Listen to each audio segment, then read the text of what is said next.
युवा कांग्रेस के सदस्य, आपको याद होगा एआई वो जो इम्पैक्ट समिट था उसमें प्रदर्शन के 7 घंटों के बाद तक कांग्रेस की तरफ से इस पर कोई रिएक्शन तो दिखा नहीं। सोशल मीडिया पर इक्का दुक्का चीजें हो रही थी, लेकिन कुछ नहीं दिखा। तब तक बीजेपी की तरफ से ये आरोप लगने लगे थे कि दुनिया के सामने भारत को बदनाम करने की ओछी हरकत कांग्रेस ने की है, और खासकर राहुल गांधी ये आरोप लगाए भारतीय जनता पार्टी ने।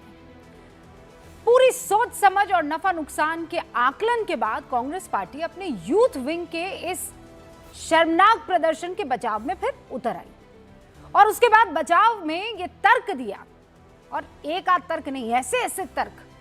कोई महात्मा गांधी को लेकर आया, कोई चंद्रशेखर आजाद को लाया।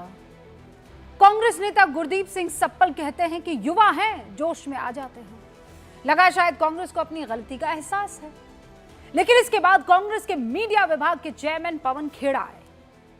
उन्होंने प्रदर्शनकारियों के बचाव में कहा कि अगर चंद्रशेखर आजाद आज के युग में होते तो आईटी सेल और मीडिया का एक हिस्सा उन्हें भी आज राष्ट्र के लिए शर्मनाक करार दे देता, कोट अनकोट।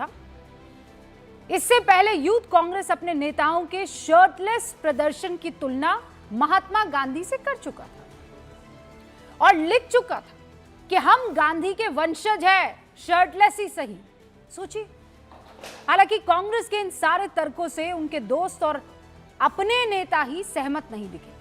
विपक्ष की तरफ से उपराष्ट्रपति पद की प्रत्याशी रही कांग्रेस की नेता मार्गरेट अल्वा ये कहती हैं कि ना तो अपने यूथ कांग्रेस के नेताओं में चंद्रशेखर आजाद उन्हें दिखा और ना ही महात्मा गांधी। उन्हें इन प्रदर्शनकारियों में कुछ उद्दंड युवा जरूर दिखे, और ये मार्गरेट अल्वा खुद कह रही हैं। उनके शब्दशः बयान को मैं आपके सामने रख देती हूं।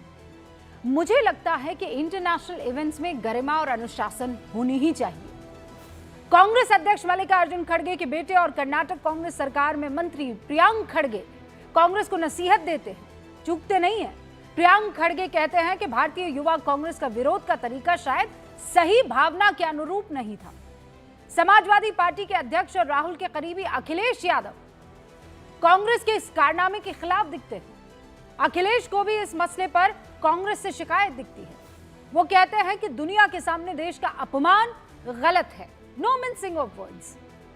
लगभग ऐसी ही नसीहत विपक्षी गठबंधन के सहयोगी टीएमसी, आरजेडी, उद्धव गुट ने भी कांग्रेस को दे दी है। लेकिन कांग्रेस को इन अधनंगे युवाओं में चंद्रशेखर आजाद, महात्मा गांधी दिखाई पड़ रहे हैं, जबकि देश के 150 से ज्यादा शिक्षाविदों ने एआई समिट में इस तरह के प्रदर्शन को गलत सोच वाला बताते हुए एक ओपन लेटर लिखा है, और इस लेटर को लिखने वालों में देश के कई विश्वविद्यालय के वाइस चांसलर, प्रोफेसर शामिल हैं। इन शिक्षाविदों ने कहा कि यह ना तो पार्टी का कोई प्लेटफॉर्म था, ना घरेलू पॉलिटिकल प्रोपेगेंडा की कोई जगह। यह एक इंटरनेशनल फोरम था जहां इंडिया दुनिया के सामने अपने टेक्नोलॉजिकल काबिलियत, स्ट्रेटेजिक विजन और नेशनल पोटेंशियल को रख रही थी।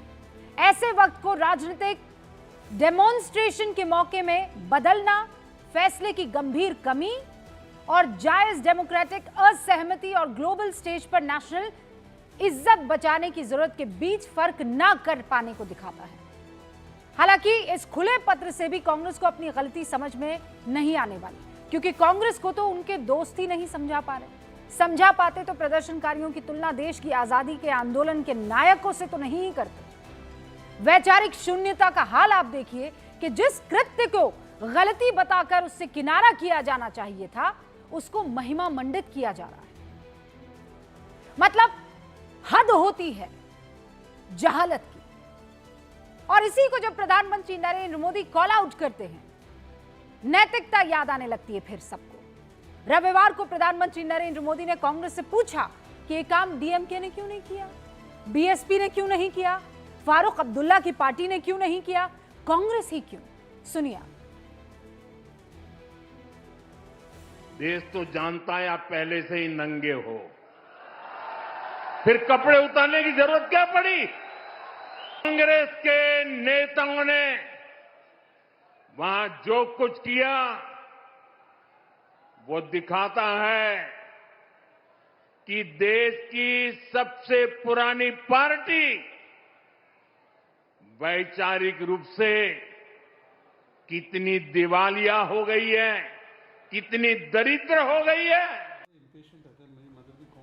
और अब प्रधानमंत्री ने कांग्रेस को उनके कारनामे याद दिलाने के लिए कठोर शब्दों का इस्तेमाल किया तो कांग्रेस को भाषा से परेशानी हो गई। शब्द चयन की बात होने लगी। कांग्रेस प्रवक्ता सुप्रियो श्रीनेत ने प्रधानमंत्री के शब्दों पर आपत्ति जताई और कहा, पीएम ने नंगा शब्द कहा, यह कहने का शब्द है। और उसके बाद वो इस शब्द का मेरे ख्याल से 10 मर्तबा इस्तेमाल करती हैं। अब बीजेपी पूछ रही है कि जो यूथ कांग्रेस को सदस्य कह रहे थे उसे बोल दिया तो तकलीफ हो रही है। वो नंगे होकर प्रदर्शन कर रहे थे तो उनके बचाव में तमाम उपमाएं गढ़ी गई।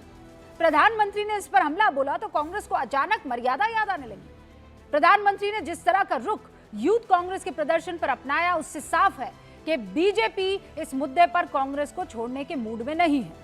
और कांग्रेस की दूसरी दिक्कत यह है कि विपक्षी गठबंधन के बाकी दल किसी भी मुद्दे पर तो डायरेक्ट और इनडायरेक्ट समर्थन दे ही देते हैं कांग्रेस को, लेकिन इस मुद्दे पर पूरा विपक्ष खुलकर कांग्रेस के खिलाफ खड़ा हो गया। अब ऐसे में गूंज में बड़ा सवाल है कि क्या राहुल के लड़कों की गलती अब इंडिया ब्लॉक के लिए मुश्किलें खड़ी करने वाली है? क्या कांग्रेस ने यूथ कांग्रेस का बचाव करके बीजेपी को सियासी मौका दे दिया? और क्या मोदी विरोध और देश विरोध के बीच की रेखा कांग्रेस कब की भूल गई है? शुरू कर रही हूं गूंज।